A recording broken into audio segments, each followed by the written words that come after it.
Step into a world where innovations meet craftsmanship. Kerjaya Prospect Group Berhad is not just a building structures. We are crafting icons that define Malaysia's skyline. Welcome to Kerjaya Prospect Group Berhad, a name synonymous with innovations, luxury, and sustainability in Malaysia's constructions and property industry. For over a decade, we have been the trusted hands behind some of the country's most iconic development. From stunning high-rises to cutting-edge urban spaces, our projects are not just buildings, they are experiences designed to elevate lifestyle. With a solid foundation built on trust, quality, and sustainability, we are proud to be the preferred partner for some of the nation's most ambitious developments.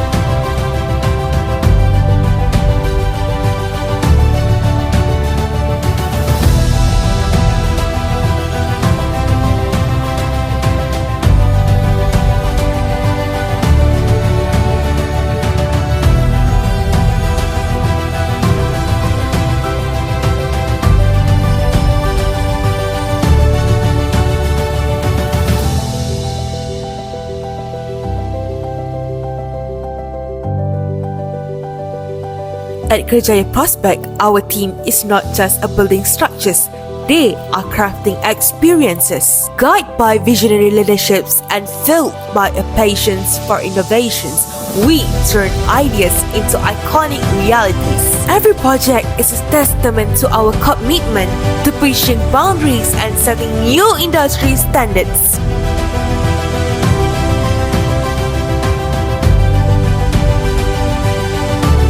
Whether you are investor, partner, or homeowner, join us in shaping a legacy that goes beyond constructions, because at Kerjaya Prospect, we don't just build, we inspire. Welcome to the future of development. Welcome to Kerjaya Prospect. Good morning, everyone. How are you guys? Holiday? Okay? Fine. So, you guys have a seat. So, our first agenda today is to analyze our liquidity ratios and working capital too. We need to determine if we are in a position to invest in growth opportunities or if immediate actions are required to avoid liquidity crunches. So, Sarah, can you start us off with the liquidity ratios? First of all, our current ratio is 3.05 times, which is higher than industry average ratio, that is 1.16 times. It shows our company is able to measure the short-term obligation on time. Secondly, our quick ratio are 2.54 times, which is higher than industry average ratio, that is 1.09 times, indicating the company is able to pay the short-term obligation without rely on inventories. Lastly, our cash ratio is 0.46 times, higher than industry average ratio, that is 0.13 times. It shows enough liquid cash to cover liabilities. In conclusion, our liquidity is strong. So, Emmett, what is the cash flow situation? Okay, the first one, the company shows a positive operating cash flow, which is 185,361,665 ringgit, indicating a cash surplus and generating enough cash from its operation to cover its obligation and potential reinvest in the company. How about efficiency of current credit policies, Nabil? Thank you, Ahmed. So, the increase in trade receivables suggests issues with giving customers too much time to pay or delays in following up on payments, while bad debt shows some customers can't or won't pay. To improve more liquidity, faster collections can reduce receivables and free up cash for investments, paying bills, or running the operation smoothly. Furthermore, we need to keep high liquidity so that it can raise concern among investors. I suggest proactive communication to reassure stakeholders for our plans that emphasize the steps we're taking to resolve these issues. I agree. The company needs to investigate more efficient ways to manage receivables, such as outsourcing collections. As the shareholder, I hope the company will less likely to face financial distress in the future. I see. So, Sarah, how about the working capital management? Our working capital is 878,064,334, which is higher than industry average ratio. And our operating cycle is 261 days, which is taking longer time than industry average ratio. So now let us assess the leverage ratio. The company is financially stable with a debt to equity ratio of 0.02, a debt to asset ratio of 0.02, and an interest coverage ratio of 133.68 times, which is good. Emmett, what's your takes on these figures? This figure indicates low financial risk, strong operational efficiency, and an excellent ability to cover interest expenses. If we increase the leverage can provide opportunities for growth, but also introduce several risks that may affect the company's financial stability and future borrowing capacity, such as more debt means higher interest payment, which become fixed obligation. If revenue declines, this payment could strain cash flow.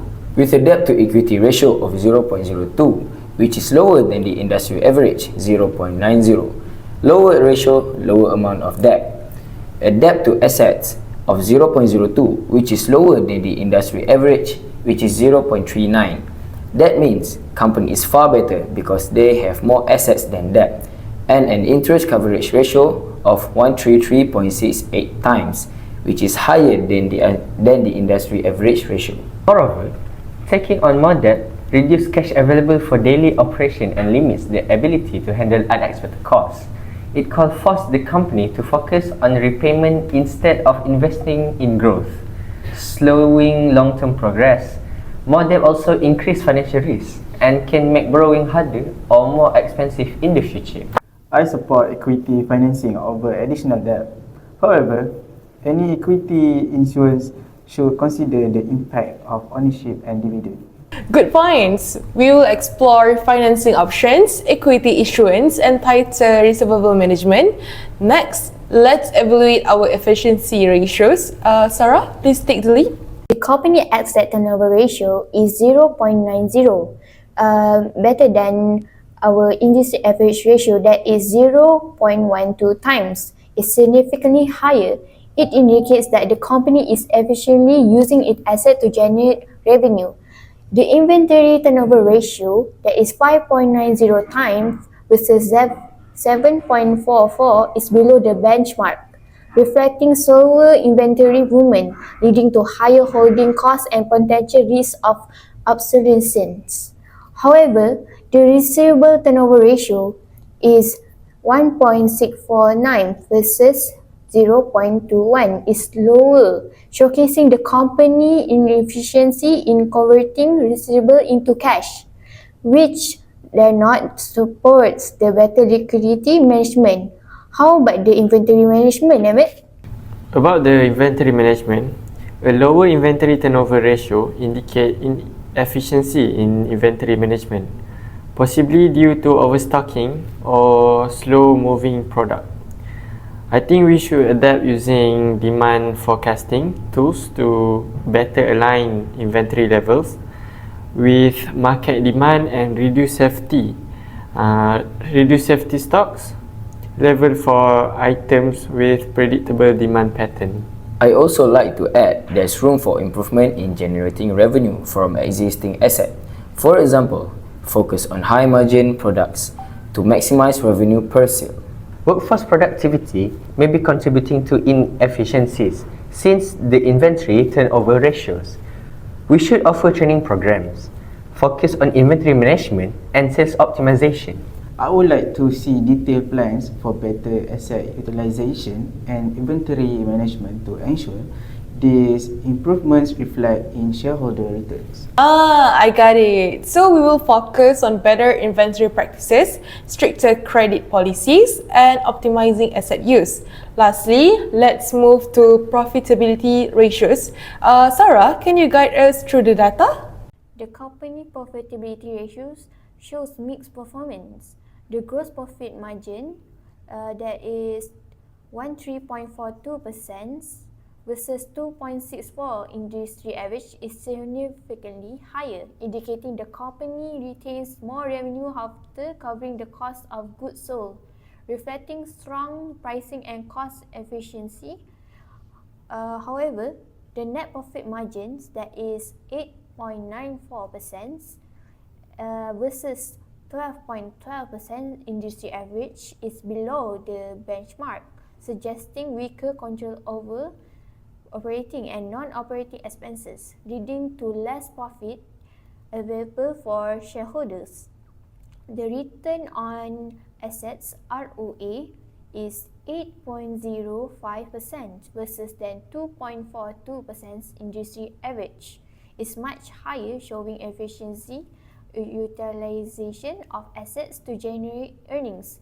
The return equity ROE company is 11.42%, better than the industry average ratio that is 5.68%, indicating higher profits. To improve revenue and profitability, marketing strategies could focus on strengthening brand visibility, targeting higher margin product, and expanding market reach. Additionally, implementing data-driven campaign and competitive pricing strategies can help boost sales while maintaining profitability. How could we improve more profit margin, Nabil? So for me, we can improve more profit margin by applying operational improvements. This could include streamlining production processes, negotiating better supplier contracts, and reducing wastage of overhead costs. These efforts can improve efficiency, reduce costs, and ultimately enhance profit margins. Okay. For the gross profit margin, 13.42% is higher than 2.64%, which is higher than industry average ratio, indicates higher the cash return after covering trade credit costs. For the net profit margin, 8.94% is slightly lower than 12.12%, which is lower ratio lower than industry average ratio, indicates no improvement in income for shareholders, representing the remaining revenue after all expenses are deducted. For the return on asset, 8.05 is higher than 2.42, which is good. A higher ratio than industry average ratio indicates the firm efficiency in generating profit using its asset. Okay.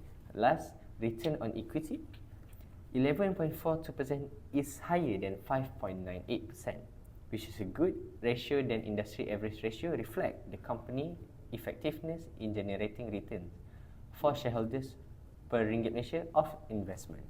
I suggest focusing on pricing strategies and exploring new high-margin product lines to drive growth. Excellent suggestions! Let's consolidate these strategies and develop a detailed implementation plan.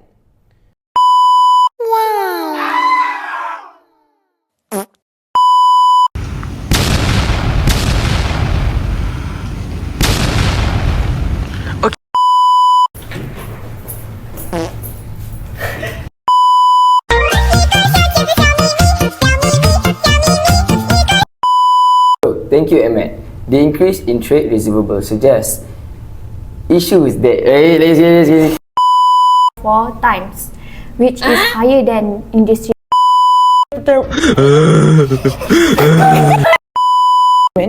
Next, let's evaluate our efficiency. Efficiency. To me